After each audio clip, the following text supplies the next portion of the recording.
So he's Christian. How is he Jewish? See, again, now, Suhail, I'm trying to be nice to you, but this is what happens. Muhammad makes you stupid. I think you want to be illiterate like him. Did you forget the conversation that a Jew is someone ethnically, not religiously, or is the kissing the black stone damage your brain? I did kiss the black stone, so maybe. You did kiss it, right, when you did Hajj? I did Umrah. Yeah, you did Umrah. Okay, so you did. Now, guys, he admitted. He went Umrah and he kissed the black stone. Why does Allah require you to kiss a black stone? But you don't have to. You want to bet it's sunnah. Your prophet did it, and he says you do it. Not requirement. You want to bet that if you perform Umrah or Hajj, that one of the $100, even though I'm not supposed to bet. Okay, you want to bet? If I quote you Fiqh Sunnah, quoting Bukhari and Muslim, where it is one of the rites that you must do, if there is a large crowd, then you have to just symbolically reach out your hand and kiss your hand. But if there's room, you have to go kiss the stone and put your cheek on it. This is part of the rites of pilgrimage, according to your prophet. Are you trying to deceive me? No, not at all. Okay, so again, why did your prophet make you kiss a black stone when even Umar ibn al-Khattab said, when he went to kiss it, he goes, I know that you're a stone that neither harms nor benefits. Had I not seen the Messenger of Allah doing it, I would not have done it. Why? The black stone is we say it's the universal center of the universe. Okay. What if I tell you, according to your prophet, your black stone will come on the day of judgment and will defend you and make Allah forgive you? I never heard of that. What if I show you from the sound a hadith, your prophet said that black stone will come to life with eyes and a mouth, and it will fight for you and intercede for you, making Allah forgive you? I know that the only person that intercedes for me on the day of judgment is Prophet Muhammad. You didn't answer the question. See, this is why we're getting frustrated. I'm going to ask it a third time. I'm going to see. I like threes. Okay. Gosh. What if I show you from the sound Sahih Ahadith that your prophet said the black stone will have eyes and a mouth, and it will intercede and fight for you and make Allah forgive you? What are you going to say about your prophet? You're going to say he's a pagan? No.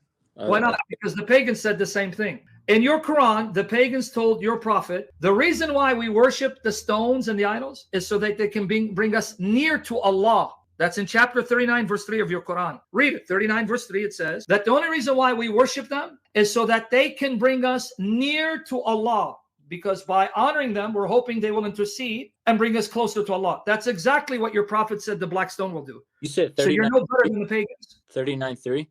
Yes, read it. Unquestionably, for Allah is the pure religion, and those who take protectors besides Him say we only worship them that they may bring us nearer to Allah in position. Why did the pagans worship the statues and the stones? We only worship them that they may bring us nearer to Allah in position. But guess what? How did they worship the stones and the idol? They would kiss it. They would put their face on it. And one of them was the black stone. So Muhammad condemns them for doing that, but then he has you pagans doing the same thing. No, because the things, the idol, whatever you want to call them, were inside the Kaaba. Not all of them, they were not. No. Well, I mean, one tradition says that the statue of Hubal was outside on the top. There's some outside, but for the most part, they're all inside. Can you forget trying to say, because you just admit even outside. Do you understand why they did it? Let's try the logic again. Yeah, so Allah could be... So what's the difference between those pagans and you pagans when you're doing the same thing? Because we're not worshiping the stone. We're worshiping... Yes, you are. When you kiss it and you put your cheek on it, that's exactly what the pagans did to their idols and stones for the same reason. Because your prophet says when you kiss it and you put your cheek on it, it will come to life and defend you before Allah. Oh, Allah, he used to lick me and smooch me, so forgive him. You're no different than the pagans, dude. I guess. Here, let me show it to you. So you're a pagan. You don't worship one God. You're a pagan. You have many gods. Here's one. Here's the link. Right here. Well, can you click on it so you don't think I'm lying here? Not my Lord. Well, that makes it even worse. So you're smooching and smothering a stone that's not your Lord. Don't you understand? You're burying yourself even more. So you're going to smooch the black stone that's not your Lord, and you still don't think you're a pagan? Because I kissed a rock, I worship it now. Okay, let's try this again. The pagans would kiss the stones and the idols, and they would actually touch the stones and idols because they believe these idols and stones, representing their gods, would intercede for them. Your prophet said that black stone that you touch and kiss, it will come to life, intercede for you. So it's no different from the pagans. What are you not getting? I see where you're coming from, but what you're not understanding is them kissing those stones, those idols. They believe that those were gods. Sure, that's okay, but they didn't think they were Allah. They thought they would bring them closer to Allah. So you don't call it a god, but you're doing the same thing. I'm going to lick this black stone because it's going to bring me closer to Allah. That's So idolatry.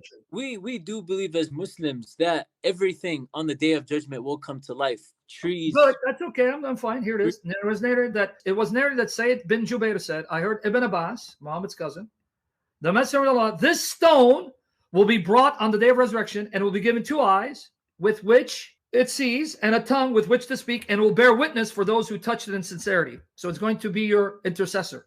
And it's great. Hassan, good. Sunan Ibn Majah, number 2944. I gave you the link. So, and you're trying to convince us you guys are not pagans. Okay, I'm convinced. I mean, we're kissing. Okay, we kiss the rock. How does that make us pagan? We don't worship the rock. Because the pagans did the same thing. They would kiss stones, thinking that kissing these stones would bring them closer to Allah. They would intercede for them. Those stones. There's a difference. And when you kiss a stone and you touch it, hoping that it will save you, then you're doing the same thing, even though you don't like to use the word.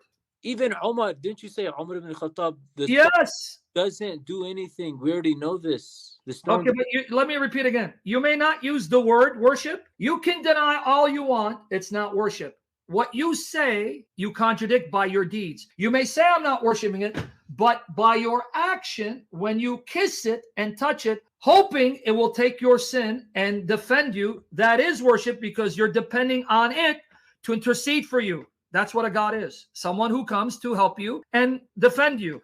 That's what an ilah is. I don't know if you know that. I believe that Muhammad intercedes for us on the day of judgment. Let me now tell you that Muhammad is your other God. That's the other pagan God that you worship. We don't worship Muhammad. You do by your deeds. Don't change this out. I'm going to show you that you worship Muhammad. You're a Mohammedan. I'll prove it. Your God is Allah, Muhammad, the black stone, the Quran. They're all your gods. I'll prove it. But before we get to Muhammad as your God, are you okay with a stone coming to life and interceding for you and defending you, which is what an ilah does? Why do you think they worship them as gods? Because they are our protectors and defenders. So you may not call it a god, you may not call it worship, but when you're kissing it to honor it and touching it to revere it and trusting that it will defend you, that's what an idol is, an ilah, a god is. You know why the black stone forgives us? Yeah, because Muhammad is a pagan. No, it's because it's a rock. Yeah, so this is your brain on a rock. See, when you get stoned, this is what it does to your brain. So you're stoned. So it's a rock. So, and you still don't hear what you just said. So it's a rock. And that rock is going to rock on the day of judgment and save you.